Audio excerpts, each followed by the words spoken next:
Happy Tuesday, you guys! We are in episode 3 now. Episode 3. What? This is so crazy and so amazing. Welcome, welcome, welcome, welcome. Thank y'all so much for listening.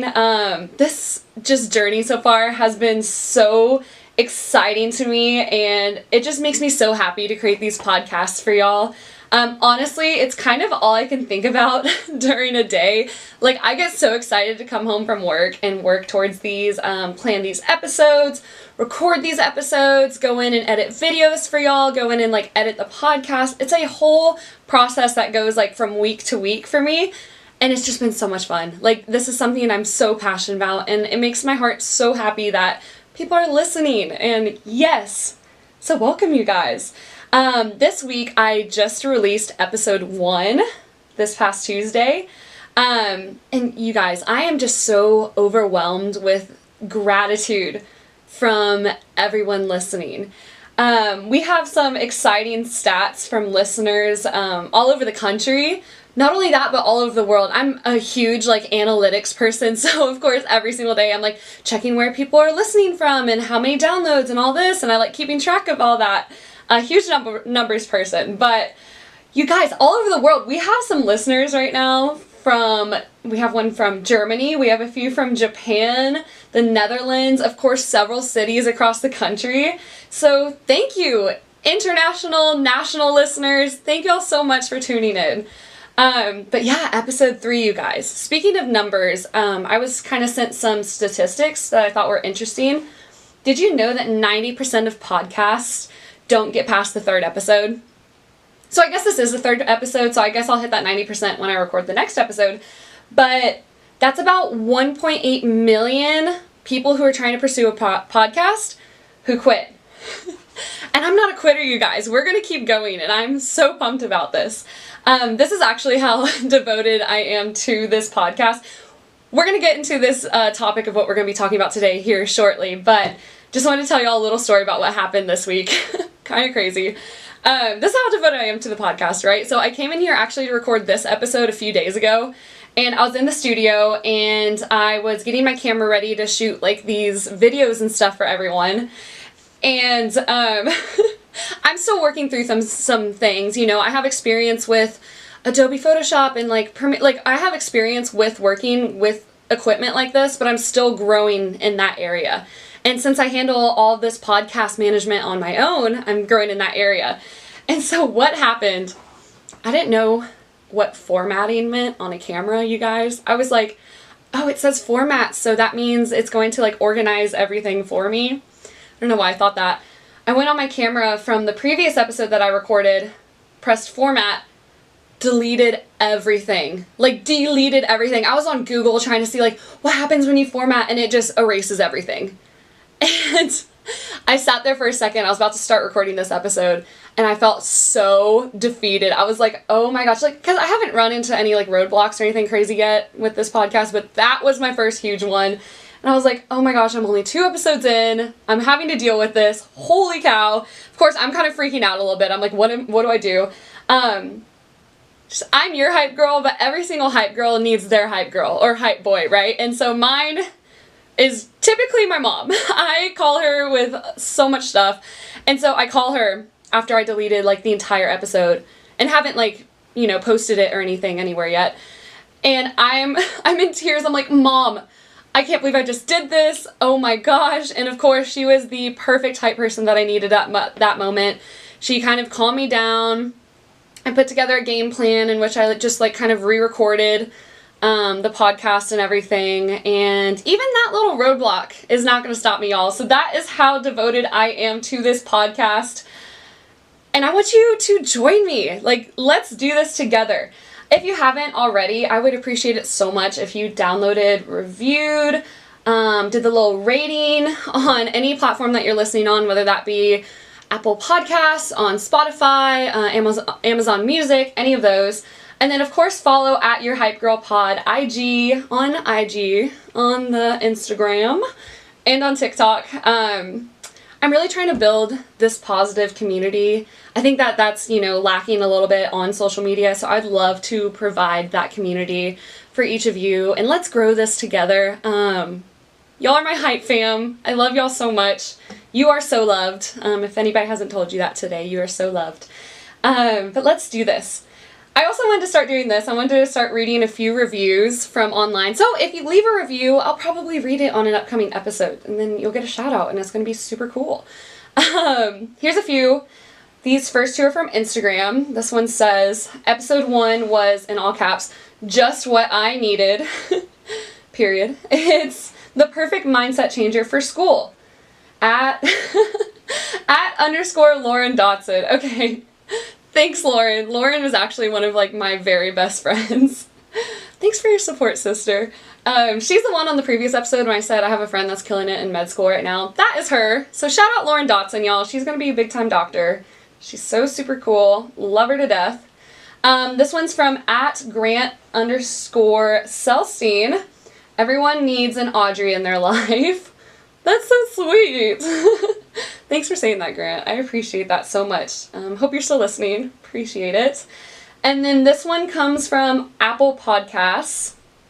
The title of this review is This Podcast Lives Up to the Hype. That is so clever. That is a clever title to review. And I appreciate that. But then under the title it says, Audrey does such a wonderful job of encouraging her listeners while being level and vulnerable about her own experiences. This podcast is a perfect pick-me-up. And this is from, I am so sorry if I mispronounce your name, Tu Jin Huge Tu. So from Tu. This is from Tu. Thank you so much. I really appreciate that. That is absolutely my goal in these episodes, is to provide a pick-me-up and for y'all to feel good in whatever struggles you're going through. And you said something about me being vulnerable, and today I'm going to be very vulnerable about the topic I will be discussing. But I'm so excited to discuss this topic because I think that self-growth always involves some sort of vulnerability to it, right? You can't grow without reaching out to others for help and, seeing those areas in life where you need to grow and being vulnerable in that way. But thank y'all so much for leaving those reviews. I really appreciate that, you guys. So yeah. And then also, before we get started into today's topic, I like to do these little updates. I started them last episode, just current lifestyle improvement attempts / updates within my own life that I'd love to share. Just a few things. So we're on spring break right now. I work for a university, and it is lovely because we do get a spring break on these university employments. And we do get a spring break. So I started the spring break and I got to go home and visit family, and that was so wonderful. I love my family so much, and I got to see my dad and my mom and my stepdad and my brother, and got to spend time with them. And like I said, having people in your life, that you can lean into and love unconditionally is so amazing. But then I also went to Fredericksburg too with my boyfriend and his family, and that was really special. And I guess I'm talking about this because I got to spend about 2.5 hours each time on the road. And of course I got to do one road trip with my boyfriend, one with my brother, but I got to spend one on my own. And I love taking road trips by myself. It is an amazing 2.5 hours where I can decompress. I can either turn on nice music and either jam out and scream in my car and release that kind of energy. Sometimes I turn on worship music and I love singing to worship music. Sometimes I don't turn on any music and I sit there with my thoughts. And I'm going to be talking a little bit about this today, and how sometimes it's hard to be alone with your own thoughts.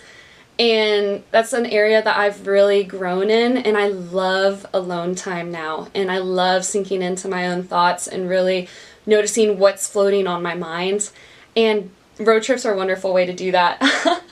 I've said this before, I'm very emotional. Actually, on a road trip in the hill country of Texas, we were going to Fredericksburg.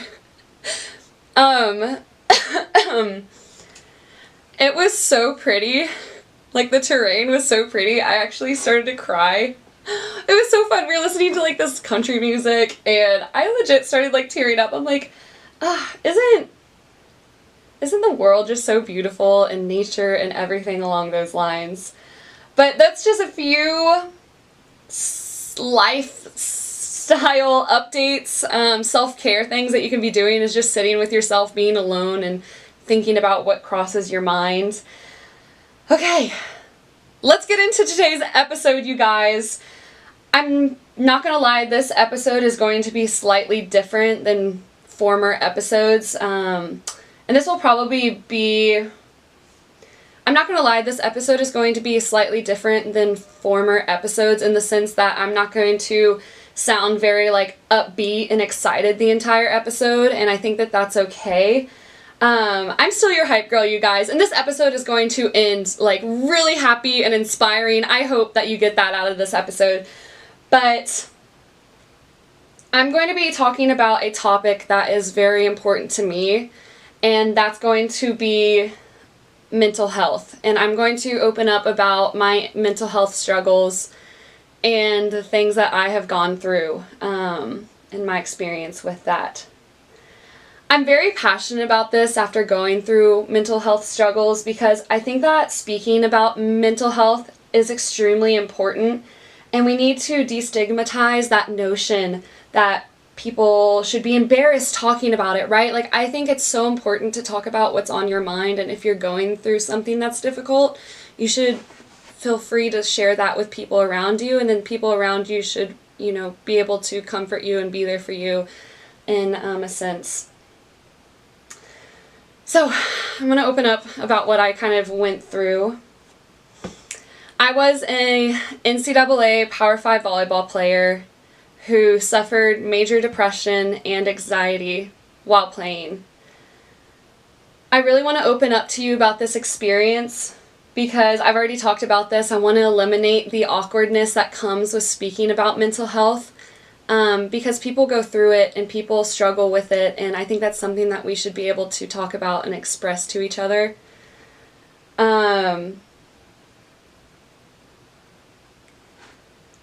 Not only that, but I don't want people feeling alone in their struggles. You know, like, this is something that's serious that people go through, and I have experience with it, and so I feel like opening up about my experience is something that people won't feel alone and isolated and feeling on their own, right? And while you're listening to this, I don't want anyone thinking that this is any sort of like attention grab or anything from me. I'm fine. I experienced all this like 4 years ago, and I'm so happy with where I am right now in life. But I think there's a stigma around that too, like when someone opens up about anxiety or depression or insomnia or anything along those lines, people might think like, oh, that's, you know, she's trying to be a pick-me girl, she's looking for validation. Like, that's not it, you guys. I think people open up about these things and become vulnerable because they're searching for help and they're searching for someone who can listen to them. But again, y'all, I'm so happy with where I am in life, but I wanted to open up about something I went through as a college volleyball player. This episode is also for people who haven't experienced mental health. You know, I know there's a huge portion of people out there who haven't gone through any of this, and that's amazing, and I'm really happy for those who haven't experienced any of this. But if you haven't, I urge you to still listen to this episode because 1/4 of people in this world do experience mental health struggles, and I can promise you, nearly like 100% promise you, that there's someone in your life that is going through mental health issues, okay? And this episode that I'm about to dig into is something that I wish people around me, like I wish my parents listened to this 5 years ago and was able to kind of understand what I went through and everything. So if you're someone who doesn't struggle with mental health, I urge you still to listen to this and listen to my experience so that like when someone comes to you for, I don't know, advice or a listening ear, you're able to kind of understand what someone has gone through in a sense. So I will say this too, I want to preface with this, I did love playing college volleyball. I loved being a Red Raider. I played for Texas Tech. And I met some of my sisters and literally my best friends through this experience, and they're still my best friends to this day. So I will never trade any of the struggles that I went through in college for anything. And I'm going to talk about this later, but everything that I went through grew me as a person and grew me into who I am today. So those struggles grew me into who I am today. So I will never, ever, ever regret playing college volleyball or anything along those lines. With that being said, let's get into it. Let's dig into it, you guys. This is an episode I've been really looking forward to recording, actually, since I came up with the idea of creating a podcast, just from how passionate I am about this topic. So growing up, I didn't really have any struggles with mental health. I was happy, like, all of the time.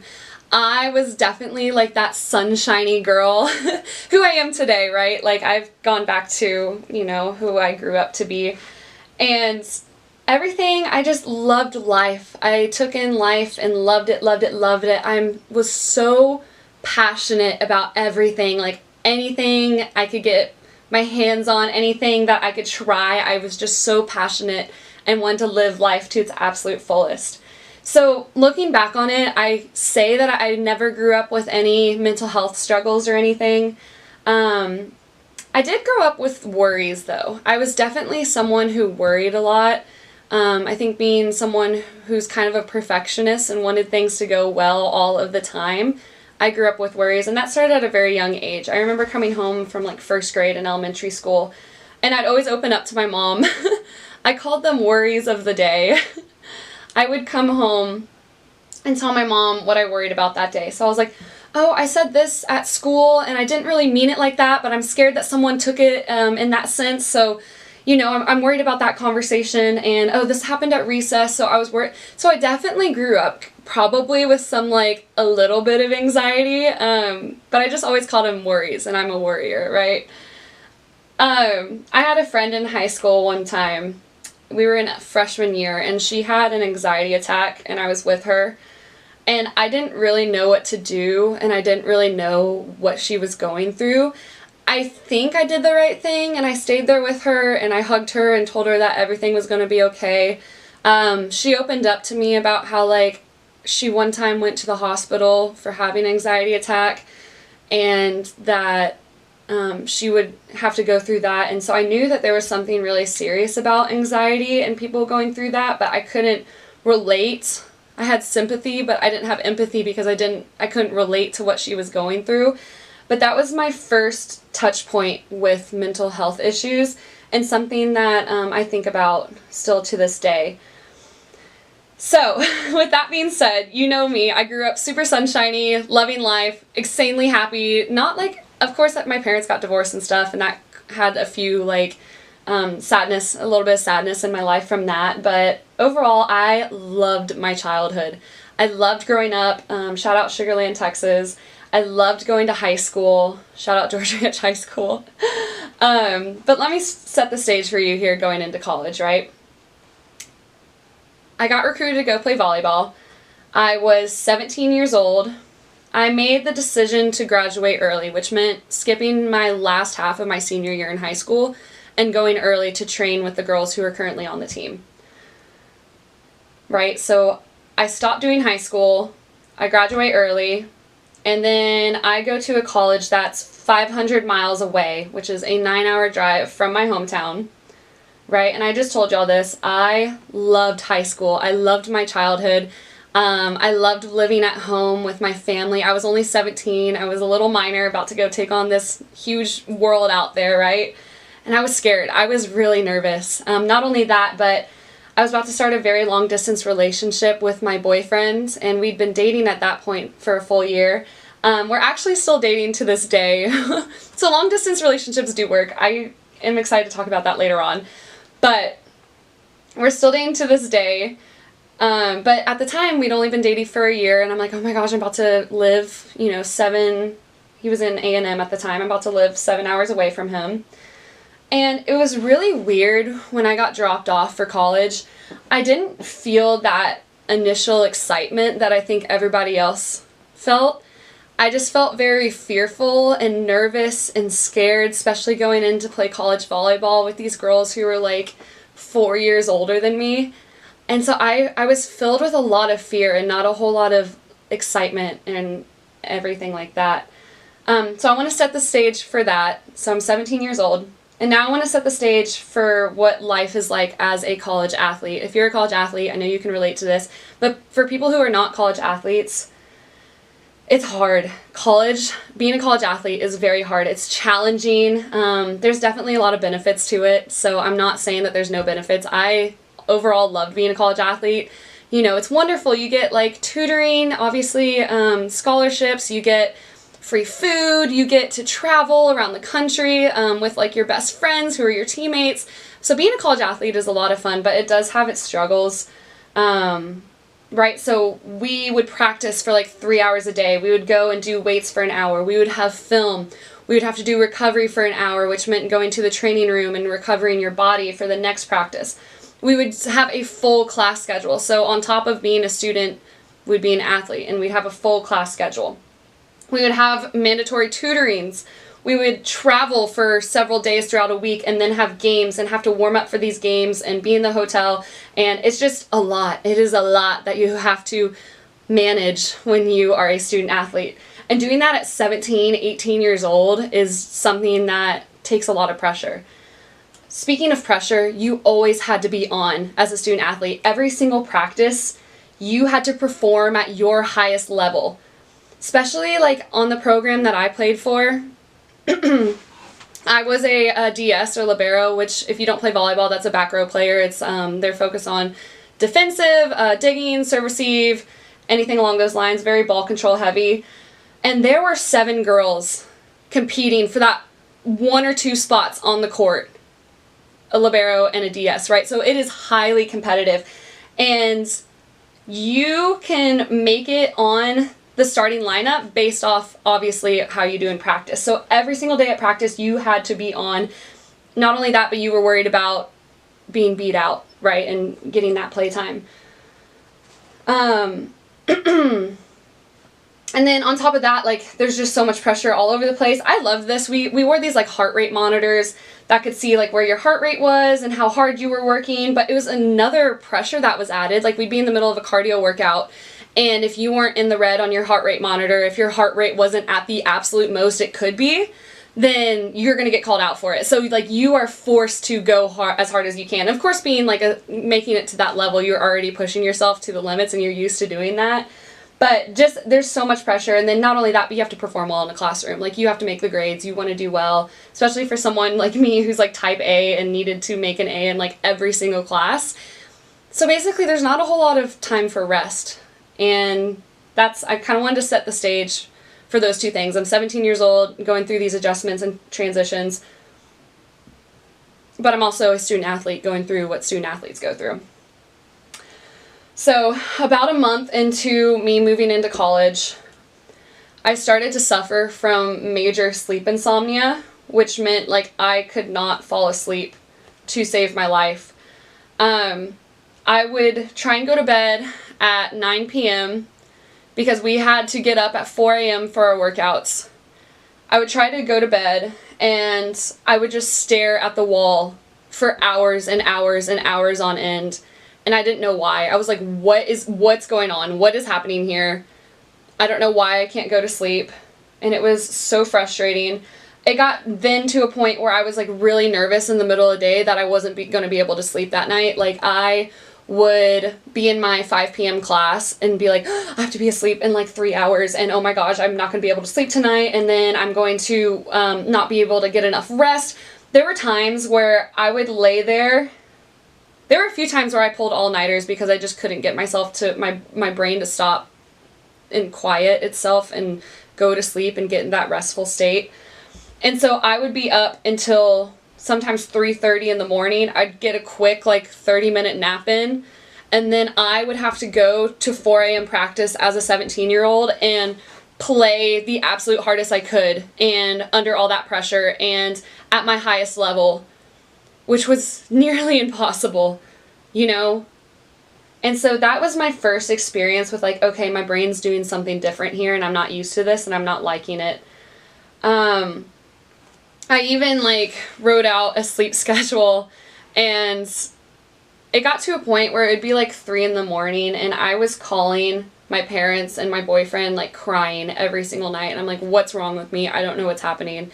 But I wrote out a sleep schedule here that says, it's right here, I kept it. It was on a little note card that I kept on a desk next to my dorm bed, but it says, 1, take a bath.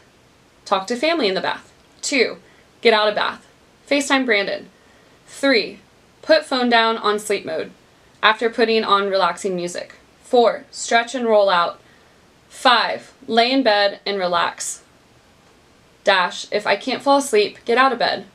Goals, don't freak out, don't look at clock, don't get on phone, don't cry. And so I tried doing this every single day because I've heard that a routine, I did hear at the time that a routine is very helpful for your sleeps, but nothing was working just because of how worked up my mind was.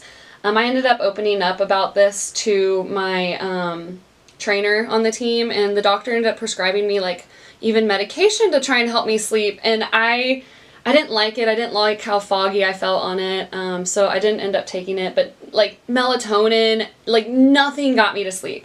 So this was my first steps of like, okay, something is wrong with my brain, something's wrong with me. So that sleep insomnia was the first few things that kind of rattled off in my brain, and I was like, okay, I'm going through something, I don't know what it is. And I just started to slip like further and further into this weird darkness that I couldn't explain at the time. I was so homesick. Every single time I was on the phone with my parents, I was crying. I did not want to be there. I was not happy. I was so sad. And I just further and further into this darkness every single day.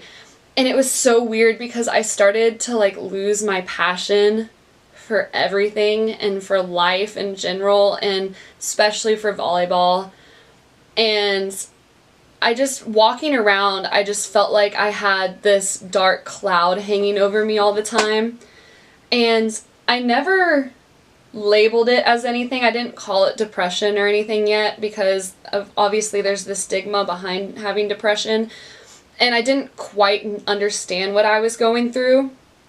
But it was so weird, just how that affected me on a day-to-day in my first semester. And it was just so surreal and so saddening. I woke up and I just wanted to like lay in my bed all day. Not only that, but like, of course, sadness overcomes you and overcame me. But then I started to feel like numb. Like I wouldn't look forward to anything. It was so strange and something so foreign to me that I never experienced before in my life. So I just started to lose my passion for everything. And I think one of the hardest parts about that was that I ruined my relationship just for a little bit with my parents. Like my mom is someone that I have gone to for everything. And throughout my whole life, she has been my rock, you know, she has been someone who's always been there for me. And it was so hard because I tried calling them, and I think all I needed was someone to like listen to what I was going through. But my sweet mom, she tried like giving advice and saying like, Audrey, you shouldn't feel this way. Like you have been wanting to be a college athlete your whole life. Obviously trying to help, right? Like she was trying to help me. And just trying to help me look on the positive side of things. Like, you've been wanting to be a college athlete your whole life, and now you're finally there, make the most of it. My dad would say things like, oh, you're going to look back at this and wish that you, like, really took in everything, and college is such an amazing time in your life, and, like, try and turn this around. And it was so hard because I wanted to listen to their advice, but in my head, I'm like, they're right. Like, what's wrong with me? I'm, like, crazy. I'm mental. Like, what's wrong with me? I can't get myself out of this. And it was so hard because it ended, like, every phone call ended with us just getting frustrated with each other. And I know they were so worried about me. Like, I would call them, I would call them at, like, 3 a.m. every single day and cry. And I just felt like I cried on every single phone call with them. But, like I said, I couldn't identify what I was going through. I didn't call it a mental illness. I think a few times it crossed my mind, like, oh, maybe I had depression, maybe this was something that I was going through. I've always heard about that term, depression and, you know, mental illness. Maybe, but I didn't really want to label it and accept it as that. I remember going home that summer even, and it was so, like, I was sobbing, like, on my floor sobbing. I was like, Mom, I can't go back to college. Like, this is not a place that makes me happy. I can't be back. I can't be playing volleyball. I can't do this. And it was hard. Everything was so hard, and it just kept getting worse leading up to season, right? Because I graduated early. I had that spring semester to train for season, and then volleyball season's in fall. And everything, we were all prepping for season and everything along those lines, and I just kept going deeper and deeper into this. And I didn't open up to a single person on my team or coaches or anyone in Lubbock, Texas about this. Not a single person. I was scared that they were going to think I was crazy or a freak or any of those things that are stigmatized with mental illness. Not only that, but I was like, oh, I'm trying to compete for a spot right now on the team. Like, if they think I can't handle things because of anxiety or anything like that, then I can't tell them this. Like, I want a spot on this team, and I want a spot on the court. And I just kept diving deeper and deeper leading up to season. I remember I was on the plane. We were playing at Ohio State tournament, and I was on the plane leading up to it, and I just felt so empty inside. And I was like, what is wrong with me? This first tournament, this first NCAA tournament, not NCAA tournament, but this first college tournament is something that I have been wanting and working towards since I was 11 years old. And I love volleyball. Like, what is wrong with me?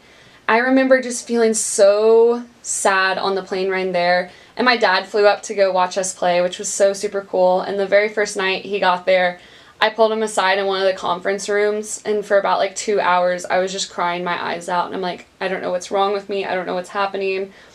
That weekend, I ended up watching a video from Victoria Garrick. She played as a libero at USC, and she has opened up about mental health issues, especially in athletes. She now leads the Real Pod podcast, which I'm a huge fan of, and she has also founded the Hidden Opponent. And I listened to, at the time, she created a TED Talk. She was on TED Talk. And I listened to all like 20 minutes of this TED Talk, and I was like, oh my gosh, I relate so much to what this girl is going through, and she called it depression, and she called it anxiety. I probably have depression and anxiety, and that's when it hit me like, oh my gosh, that's what I'm going through. So I reached out to my trainer, and I didn't necessarily say what I was going through, but I just said like, hey, I think I want to start getting therapy, which is awesome. I think whoever is going through anything, I think therapy is so wonderful, and I know it's a little strange to talk to a stranger and to release all those emotions and everything. I know that's a strange experience, but they are professionals and they have tools and they're equipped to help you with what you're going through. And so I was like, okay, I don't want to sit in this forever, so I'm going to try and fix this. So I started going to therapy. And on my first trip, I was diagnosed with generalized anxiety disorder, major depressive disorder. And the first things that came to those labels, I thought to myself, what is wrong with me? Only messed up people have that. And I don't think I'm messed up. Like, what's wrong with me? One of the exercises that the therapist had me do was write down my feelings in my notes app, and then come back and we can like listen to those together and talk through those and talk through exercises. But I ended up keeping a few of these notes. A lot of my journals and stuff that I was taking at the time, I ended up actually throwing away because it just made me really sad to read through and to see what I was going through. But here's a few notes that I took down. This was fall of 2019. Here's a few of them. I feel really sad right now because I just told my boyfriend I have major depression disorder, and I'm so frustrated with myself for having this disorder. I should be happy. I'm on the plane and I feel a little anxious. I think it's a small plane and maybe scared something wrong will happen. And I'm watching A Star is Born with one of my teammates, so-and-so, and the main character has serious mental issues. And I'm scared because now I have mental issues, and I feel like mental issues are for people who are really messed up, and I don't want to be really messed up. Here's another one. I had some anxiety during practice at Iowa State. We did a drill where one side of the DSs played defense and the other side did serve-receive. I was on the defensive side nearly the whole time, but I was so worried that my coach was going to switch us the entire practice. Serve-receive gives me anxiety. I FaceTimed my brother last night and cried. And then after that, I FaceTimed my boyfriend and cried. And I was thinking, like, hey, I had a great day. We beat Iowa State. This is kind of fun, but I got to ride on a private plane, and I'm still not happy here. Here's another one, too. I cuss in this one, so I apologize in advance. But I said, I'll bleep it out for the podcast. I said, I don't know if I would call this a depressed feeling, but so-and-so hustled to get a ball up, and I just let it drop in front of me. And I was so upset with myself, and I thought, ugh, I effing suck. I hate volleyball. And so all these, like, I've been such a positive person my entire life, and all this negativity and depression and everything swallowed me up. I was absolutely suffocating in this. And I still didn't really open up to anyone. So I was suffering in silence in Lubbock. I started going to therapy, but going to practice was still really hard. I learned to be really good at covering up tears. So many times I would go get ready for practice and I'd be in the locker room and I'd shut myself in one of the bathroom stalls and just cry. I was silent. I was like crying silently. I didn't want anybody to worry about me or to know what I was going through. But I just got really good at covering up tears at the time. Sometimes during the middle of practice, during like a water break, I would run to the restroom, like hyperventilating and crying. I'd already talked about this, but I didn't want to tell anyone of my fears and people thinking I was like crazy. I didn't want teammates or coaches not trusting me on the court. So I suffered in silence without anyone knowing what I was going through for an entire year. I did that for an entire year, the spring and the fall of 2019. I ended up forming a really horrible relationship with the sport that I grew up to love so, so much. Serve receive would freak me out, right? So those who don't play volleyball, serve receive is when you pass the ball after the other team serves it and you need to pass it to target. There's always like a ranking system, like you either pass to 0, 1, 2, 3. But serve receive freaked me out because serve receive gave my mind enough time to overthink. Like I'd be staring at the server and I'd be worried, I'd be overthinking, right? In defense, you don't have enough time to think, so I still really enjoyed defense. Like I could just react to things and get balls up and do well with that. But serve receive was so high pressure for me, and I felt that's when my mind would just be worrying, right? So I started to create this horrible relationship with volleyball. Not only that, but like also in game, when you weren't playing, the coach can throw you in like at any moment. And so even when you're not playing, you're sitting there waiting and I just felt this like insane anxiety over me, like even every single game, like whether I was playing or I wasn't playing, right? And so my mental health started to really affect my volleyball. I wasn't performing at all at the level that my coaches recruited me in as. I was very dominant, like in high school. I played with so much fire and passion and confidence. And everything I was going through mentally, and I think like a few other factors and stuff, but I just felt so like I lacked in confidence on the court. I was so anxious. I wasn't playing loose. I was playing so tight, and that 100% affected first my skill set and how I was playing on the court, but then two, obviously my playtime. And so then I'm thinking, oh my gosh, I'm such a disappointment right now. Just a lot of negative thoughts that were filtering through my brain within this first year of playing. And then I started thinking to myself, am I ever going to get out of this? Like, I've never experienced this before in my life. Is this the state that I'm going to live in for the rest of my life? Is this just depressive, sad, anxious state? And I was so terrified of that because I was going to therapy and it was helping a little bit, but I still wasn't finding that like progress of like, hey, I feel still so deep in this hole and alone, and like, is this how I'm going to live the rest of my life? And then I started to get anxiety attacks, and I'll kind of talk about those a little bit in a second, but I never got to a form of self-harm or wanting to self-harm. Like, I think when I finally labeled it as depression, I set, like, my brain, I was like, I know that this is something that people do when they're depressed, but I'm not going to get there mentally. I will never get myself to a point where I want to hurt myself. I want to be very vulnerable here, though, and there were a few times, like, I was struggling so much with volleyball and my mental health there, to where I was like, man, if I accidentally, like, rolled my ankle or something one day at practice, it wouldn't be the end of the world. Like, I could have a week or two off just to decompress and not be so in this state all the time. But for me and myself, I've never experienced, like, wanting to hurt myself. And if that's something that you are experiencing, like, please go talk to someone.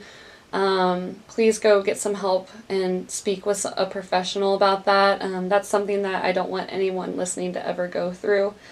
But just, I was going through all this, and you're probably thinking, like, why didn't I quit? Why didn't I be like, wipe my hands free of volleyball, leave Lubbock, everything along those lines? I'm not gonna lie, I did consider it a few times, which was really hard. For me, I did think about, like, oh man, it'd be so nice if I just left and went to College Station and was with my boyfriend, and I had so many friends from high school that went to College Station and A&M. So what if I just, like, stopped what I was doing and moved there? But it was a complicated relationship because I still loved volleyball, but it was hard for me to be there. But I was also to the point where I was like, I don't want to quit. Like, I want to be there for myself. I want to be there for my team. I want to do as much as I still can, even though I was struggling. So it was definitely, like, a complicated relationship. So I just kept pushing through. I kept hurling myself through. I eventually, at the end of the 2019 season, opened up to my coaches about what I was going through, and that felt like a big relief off my chest, was to open up about that and finally have people, like, understanding what I was going through. 2020 came around, COVID came around, and COVID overall was, like, a horrible thing that people had to go through, but I was kind of grateful for it because I was still struggling, but I got to go home and I got to spend time with family. I got to kind of reset my brain and reset my life a little bit with COVID. I spent several of those months just really focusing on myself, and not only that, but I got to separate myself from volleyball, which was, I think, pretty healthy for me. We stay connected as a team. We did, like, these Zoom calls every week. We still studied film and everything. We did workouts that our strength coach sent us, but I got to separate myself from it all. And then once COVID ended, I got to move in with my now they're my current best friends, but we got to move into a house. I started going to therapy more. I moved out of the dorms, like I said, and moved into the house with my two best friends. I started sharing, like, what I was going through with my teammates. And it was kind of crazy to me because I started to open up about this. And I realized that I wasn't alone in my feelings and what I was going through. And going through and having depression and anxiety in general, but especially, like, as an athlete, it was a lot more normal than I thought. Like, I opened up to my teammates and they opened up to me. And so I got to kind of hear what they were going through, and we got to talk it out together. Like, hey, when you're feeling this sort of way, what are some things that you do to help yourself out? And so that was really cool. Not only that, but, like, I already told my coaches, and I opened up to a few teammates.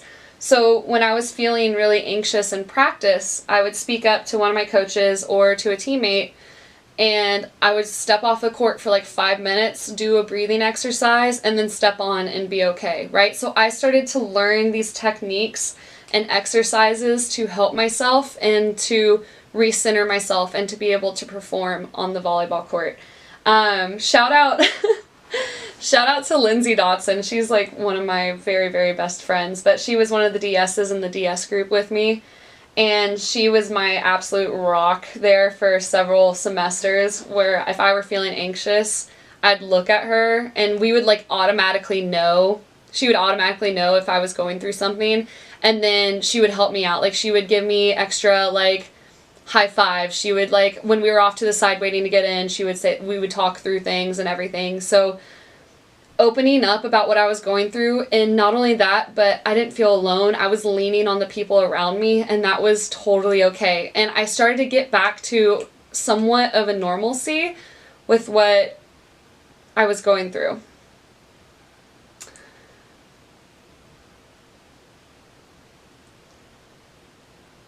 Like I said, I started to journal, and I started writing down all of my thoughts and getting them on paper, and I shared those with my therapist, and that was very therapeutic for me, was to get all of my worries and everything out on paper. I thought, like, for me, it was something more symbolic. Like, it left my brain and I put it out on paper, so it's no longer in my brain. Like, it was something for me that was more symbolic, but it was nice to put on paper and to express some of that with my therapist. I was slowly starting to get better. My last year and a half at Tech, I started to feel like my happy self again and started to live, life to its fullest. And I enjoyed my time so much with my teammates, and we would have such great times together. And that's when my depression faded away. I no longer felt like that dark cloud over me after talking to people about it and going to therapy. That dark cloud kind of faded away and released itself from me. But I was still left with a lot of anxiety, even within my last year and a half of playing. One of the first anxiety attacks I had mid-game was during a spring match, which didn't even count like towards your ranking or RPI or anything because it's out of season. And we were in North Texas. We were playing in Denton, Texas against North Texas. And I wasn't even playing. Like, I was on the sidelines, but they were going to play everyone because, during the spring games you want to get reps for everyone in and see different lineups and everything. And I had a full-on-fledged anxiety attack I can't even explain, like, where it came from, because it's so crazy. When you have anxiety, your brain automatically just goes, it kind of shuts down and for me personally, it shuts down, goes like worst case scenario, goes into a very like dark place where you can't like control what's going through your head. And so I don't even know what my anxiety attack was towards. I don't know if it was like me being thrown in, I think at the time our team was really struggling. We ended up losing that game when we probably should have won it. And so it was just a lot of different, at the time, like, looking back on it, I'm like, oh my gosh, it was just a volleyball game. Like, volleyball is not the end of the world. It's just a sport. But when you're in the middle of it, I just had a full-blown anxiety attack. My palms started getting really sweaty. I started shaking. I started breathing really heavy, and my brain just got all fogged. And I went back to the hotel that night. Someone like, I think it might have been Lindsay, someone opened up to few of my coaches that I went through that, and they came to come check on me, and I had like a full-on fledged anxiety attack again. I was like puking in the toilet. I was like hyperventilating. I was shaking. They called the sports psychologist to get them on the phone and everything. So my anxiety didn't go away, and I experienced that again like the following fall when we went to go play Tennessee. We were in the middle of the match against Tennessee, and I had a full-on anxiety attack. And those are really scary because they're just really scary because you sit there and you don't know what to do, and you can't like get yourself necessarily out of it easily, and you're shaking and your brain just becomes kind of mumbled and fumbly. I don't even know if that's a way to describe it, but it's hard to breathe, and anxiety attacks are not fun.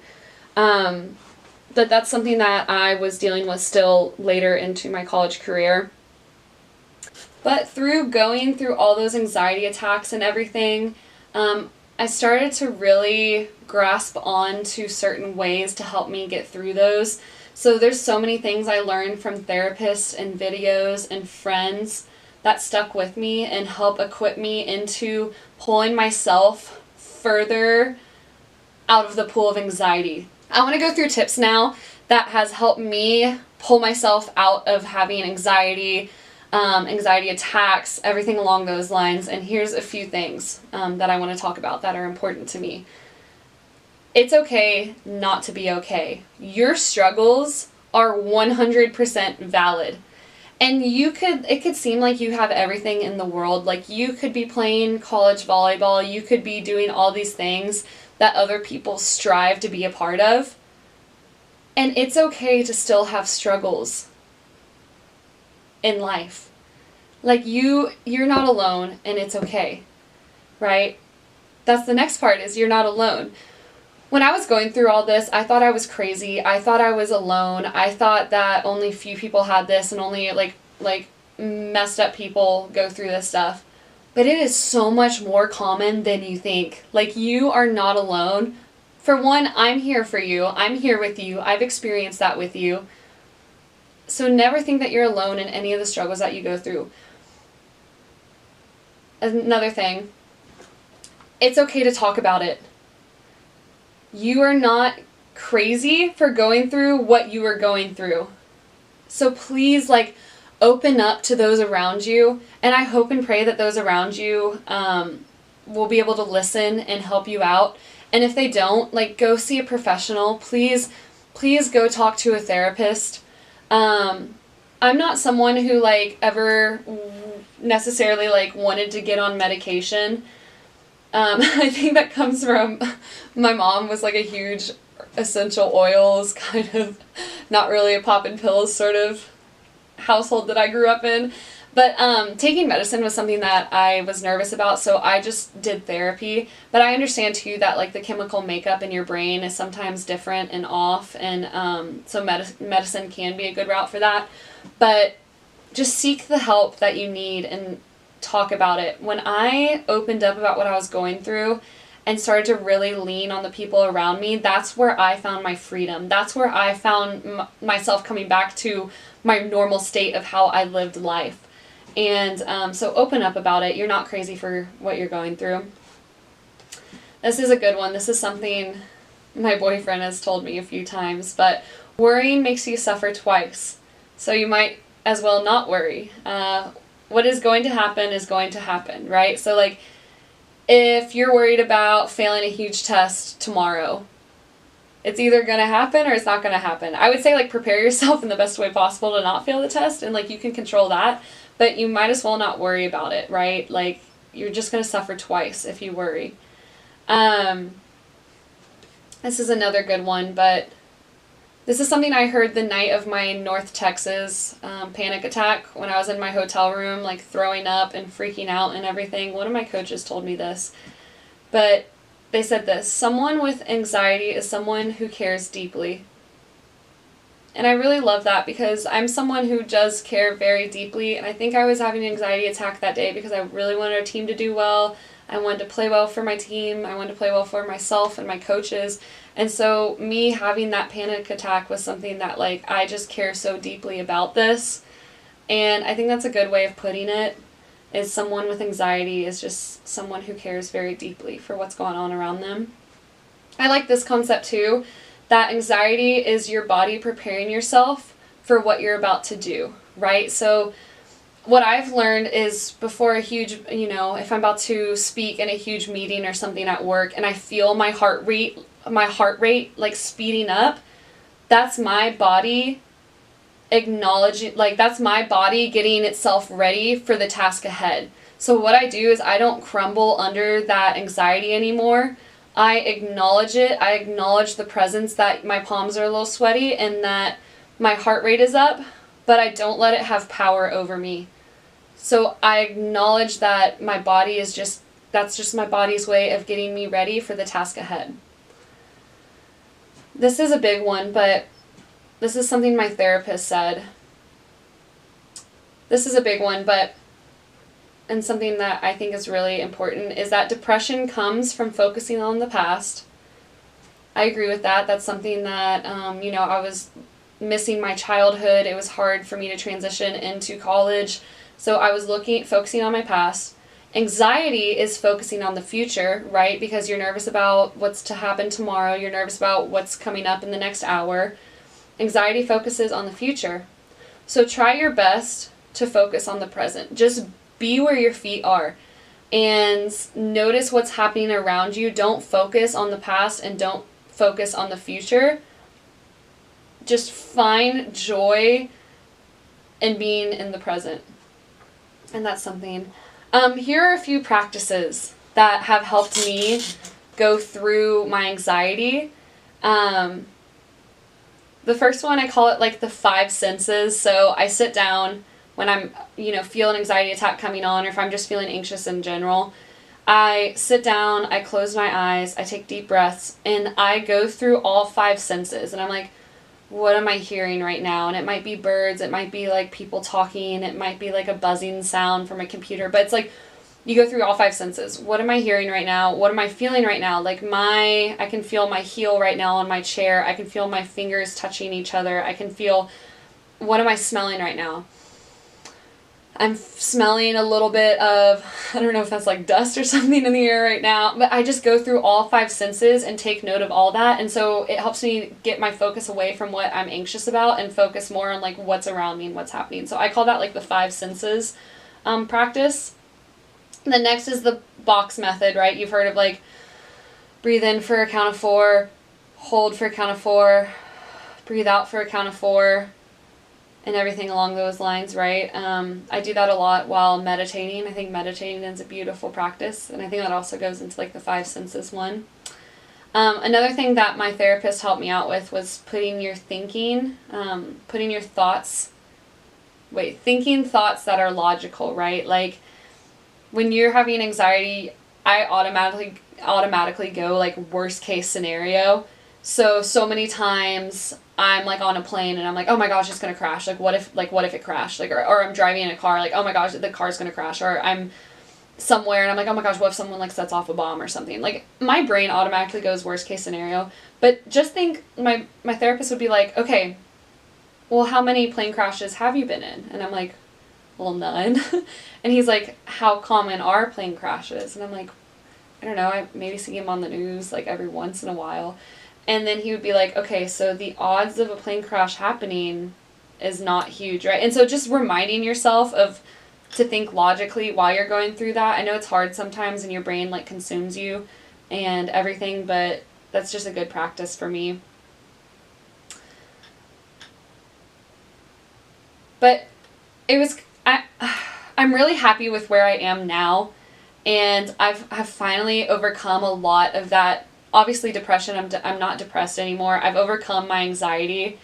I sometimes have a little bit of anxiety here and there, but it's very minimal now, and it's something that I am equipped to contain and something that I'm able to work through. But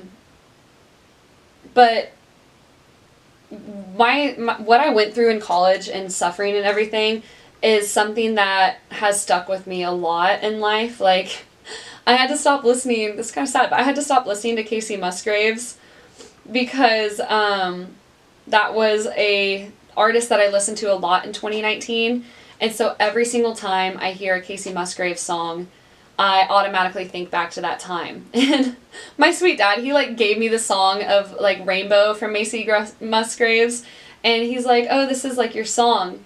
And it's kind of crazy because it's so similar to what I was going through. And every single time I hear the song Rainbow, I just get all teary-eyed because I'm like thrown back to that part in my life, you know? There's so many like perfume bottles. There's a few scents that I wore from like Bath and Body Works that I had to throw away because when I smelled it, it took me back to that time in 2019. I think it was like the Rihanna perfume. I'm blanking, but I had to throw those away because every time I smelled them.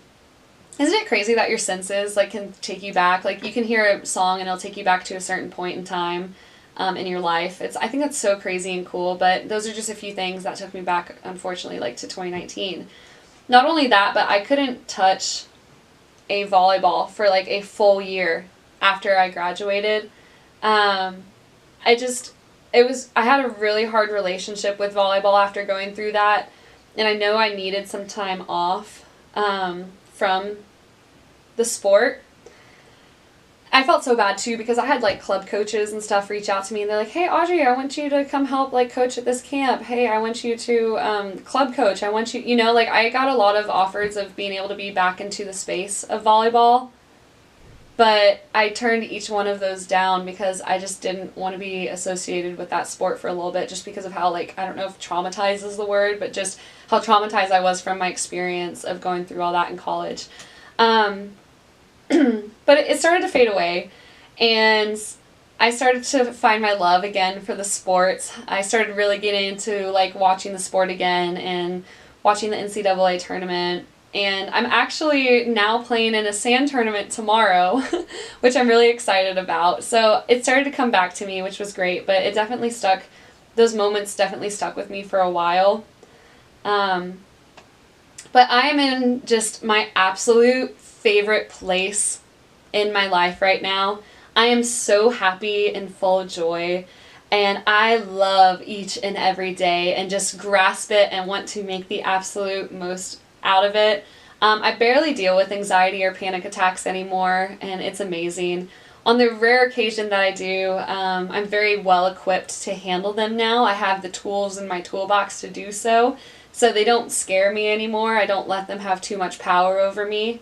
My boyfriend is also amazing. Like I said, surround yourself with people who just love you unconditionally, but if I ever do have a panic attack, which is very rare now, he just holds me and tells me that he loves me and that everything's going to be okay. So if you're ever with someone who is going through that, I would suggest doing that, either just listening or holding them or telling them that you love them. And that's really amazing, and I love him so much for that. Not only that, but within the past 2 years, I've built a really great relationship in my faith and with God. And for me, like, I really lean into the fact that, like, he has total control over my life. That's, like, my faith and my thoughts and everything. And so what's going to happen is going to happen, and it's God's plan. And I don't have any control over God's plans, and I should just trust him.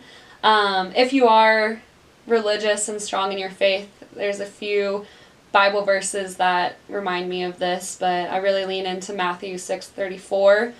That says, "Therefore do not worry about tomorrow, for tomorrow will worry about itself. Each day has enough trouble on its own." And then, of course, there's Philippians 4:6, which is, "Do not be anxious about anything, but in everything by prayer and petition, with thanksgiving present your requests to God." And so if I'm feeling like I'm going into something that will make me anxious, I just send a little prayer up, and I'm just like, "Hey, God, like, you're going to be with me. Help me through this. You know, help me through this meeting, help me through this test. I know you're here with me." I have no regrets looking back on that time period in my life, and I feel really grateful for the fact that I got to go through that, because now I feel comfortable talking about mental health with my friends and with coworkers and with y'all. And now mental health has become such a thing that I'm passionate about, so I got to find, like, a new passion within that. And honestly, I think 2019, I think being a college athlete was the hardest thing that, in my opinion, I think I'll ever go through in my entire life. So now when I'm faced with, like, a challenge or something during my day, I get to tell myself, like, I went through and survived through much worse, through, like, the darkest points in my life, so I can absolutely get myself through any challenges that come my way. And not only that, but, like, going through that in 2019 and for most of college, times like that inspired me to make this podcast. When I was going through that, I really wanted a podcast or some form of encouragement, and so I hope and pray that this podcast can do the same thing for you. I want to be that person for you. I'm your hype girl, and I just want to tell you that if you're going through anything, like, you are so loved. Like, I love you so much, okay? And that's why a huge reason I want to do this is I want to just spread positivity. I want to be there for someone who doesn't have anyone, and just know that you're so loved. Of course, I end my episodes with a few challenges. So first challenge, of course, we talked about this, but if you're going through anything, speak up about it. Seek help for it and find comfort leaning on those around you for help. If you're someone who has never experienced anything like I just described to you, and someone comes to open up to you about their struggles with mental health, hug them, tell them you love them, and that everything will be okay. Just listen, and I suggest them reaching out to a professional to seek help. Not only that, but like constantly check in on them after that. If you have a friend who hasn't opened up to you, or just someone in your life who seems a little off and not acting their normal selves, don't be afraid to ask them if they're going through anything. Like, be that source and be that person that someone can open up to. And not only that, y'all, but let's talk about mental health. Let's talk about it. Let's talk about it freely. Let's be okay talking about it. I think that that's healthy to talk about mental health, and let's get rid of that stigma that it's not, and that awkwardness and everything. Like, let's talk about what we're going through. Second challenge I have for y'all is let's spread kindness and love into the world. You truly have no idea what someone is going through on a day-to-day basis, so just remember that in every single action that you go through throughout a day. Just remind yourself that you don't know what people are going through, so just be kind. And if someone's being rude towards you or something, just be kind right back, because again, you don't know what they're going through. They could be going through some serious stuff. So just try and put yourself in other people's shoes. Okay, to end the podcast, QOTB. We do this every podcast, but it's quote of the pod. Here are a few of my quotes. So when I was 17 going through all this, I saved a few quotes on my phone that I looked at a lot. And here were a few of them that I saved. I still have them. It says, "Good things take time. You are stronger than you think. And difficult roads lead to beautiful destinations." And those are your QOTPs of the day. Okay, you guys, I know this was a bit of a heavier topic today, but I think it's something that's so important to talk about. So thank y'all so much for listening, you guys. If you enjoyed what you listened to, remember, go follow at Your Hype Girl Pod on Instagram and TikTok. Don't forget to do a little rating, do a little review, and whatever platform you're listening to. I will read it at an upcoming episode. And guys, go take on the world, go take on life, go live it up, enjoy it. Do the things that make you happy and the things that you love to do in life. I love you. I hope you have a beautiful rest of your week. Go crush whatever you are doing. It's your Hype Girl. Love y'all. Bye. Mwah.